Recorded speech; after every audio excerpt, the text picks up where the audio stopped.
অনেকেই জানতে চান অ্যালকোহলযুক্ত বডি স্প্রে ব্যবহার করা জায়েজ আছে কিনা। অ্যালকোহলযুক্ত বডি স্প্রে ব্যবহার করা জায়েজ আছে কিনা সে প্রসঙ্গে আলোচনা করার আগেই বলে রাখতে চাই, সুগন্ধিযুক্ত যে কোনো দ্রব্য সুগন্ধি ব্যবহার করা এটা ইসলামী দৃষ্টিতে প্রশংসনীয় কাজ মৌলিকভাবে, এবং এটি সুন্নাহ। পুরুষের জন্য সর্বাবস্থায়, নারীদের জন্য যখন তারা বাহিরে বের হবেন বা পরপুরুষকে আকৃষ্ট করবেন সুগন্ধি ব্যবহারের মাধ্যমে, তখন সেটি ব্যবহার করা নিষিদ্ধ হয়, হারাম হয়। এছাড়া সাধারণ অবস্থায় তাদের জন্য সুগন্ধি ব্যবহার করার অনুমোদন রয়েছে, প্রশংসনীয়। এখন কথা হলো, যে সুগন্ধিতে অ্যালকোহল রয়েছে সেই সুগন্ধির ব্যবহার প্রসঙ্গে ইসলামী শরিয়ার দৃষ্টিভঙ্গি কী, এই বিষয়টি নির্ভর করবে যেই অ্যালকোহলটি ব্যবহার করা হয়ে থাকে বডি স্প্রেতে সেই অ্যালকোহলটি কোন ধরনের তার উপরে। যদি সেই অ্যালকোহলটি এমন হয় যে তা পান করলে নেশা সৃষ্টি করবে মানুষের মধ্যে, তাহলে সেটি মুস্কির, নেশা উদ্রেককারী, আর প্রত্যেক নেশা উদ্রেককারী বস্তু হারাম ইসলামের দৃষ্টিতে।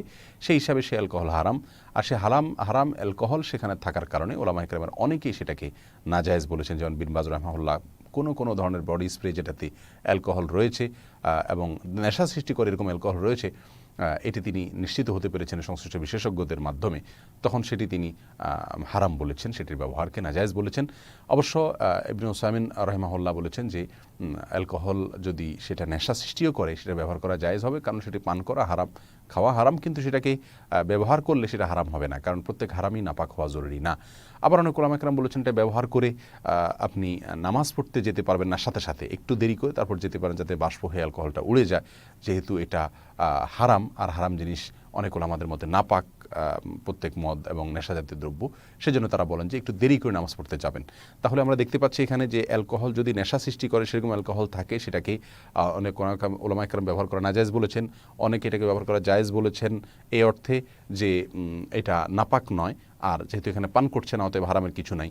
আবার অনেকে এটাকে ব্যবহার করে মসজিদে সাথে সাথে গিয়ে নামাজ পড়তে, বা সাথে সাথে নামাজ পড়তে নিষেধ করেন, মসজিদে যাওয়া শুধু নয়, তারা বলেন যে এটা নাপাক, আর নাপাক যেহেতু অতএব কিছুক্ষণ অপেক্ষা করলে বাষ্পায় উড়ে গেলে তারপর তিনি নামাজ আদায় করবেন। এ হলো মোটামুটি অনেকগুলো মত আমরা দেখতে পাচ্ছি যদি অ্যালকোহল নেশা সৃষ্টি করে সেরকম অ্যালকোহল থাকে বডি স্প্রের ভিতরে। এর বাইরে অনেক স্কলারদের মতে এবং তাদের গবেষণা অনুযায়ী যে অ্যালকোহলটি বডি স্প্রেতে ব্যবহার করা হয়ে থাকে, আসলে এটি পান করলে মানুষ নেশা সৃষ্টি হয় না, বরং এটা এমন ধরনের অ্যালকোহল যেটি আসলে নেশা সৃষ্টি করবার জন্য নয়, এটা এক ধরনের কেমিক্যাল, যেই কেমিক্যাল পান করলে বরং মানুষ মারা যাওয়ার আশঙ্কা আছে, এটা কোনো নেশা হিসাবে ব্যবহার করা আর কোনো সম্ভাবনা নাই। অতএব সেই দৃষ্টিকোণ থেকে বডি স্প্রে ব্যবহার করা জায়েজ আছে।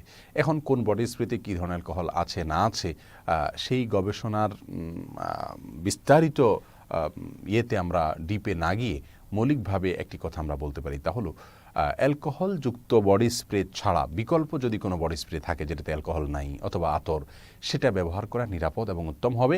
আর অ্যালকোহলযুক্ত বডি স্প্রে ব্যবহার করলে সেটি আমার দৃষ্টিতে, আমি যতটুকু এ বিষয়ে স্টাডি করেছি, তাতে এটি নাজায়েজ হবে না, গুনাহ হবে না, হারাম হবে না। কারণ বেশিরভাগ বিশুদ্ধতম মত আমার কাছে মনে হয়েছে যে অ্যালকোহলটি ব্যবহার করা হয়ে থাকে এই জাতীয় বডি স্প্রেতে, সেটা আসলে নেশা সৃষ্টি করার মতো অ্যালকোহল নয়, বরং সেটা এক ধরনের কেমিক্যাল যেটা আসলে পান করার কোনো বস্তু নয়। বিধায় এখানে নেশা বা মদের বিধানটি আসবে না, এটা হলো আমার ব্যক্তিগত দৃষ্টিভঙ্গি।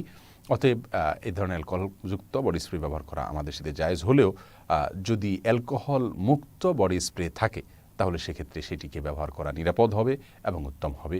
বিশেষ করে আতর এবং এই জাতীয় আরও কোনো ব্র্যান্ড যদি থাকে সেগুলো। আল্লাহ সুবহানাহু ওয়া তাআলা আমাদের সকলকে সব ক্ষেত্রে আল্লাহ সুবহানাহু ওয়া তাআলার বিধানকে ফলো করে এবং মান্য করে চলার তৌফিক দান করুন।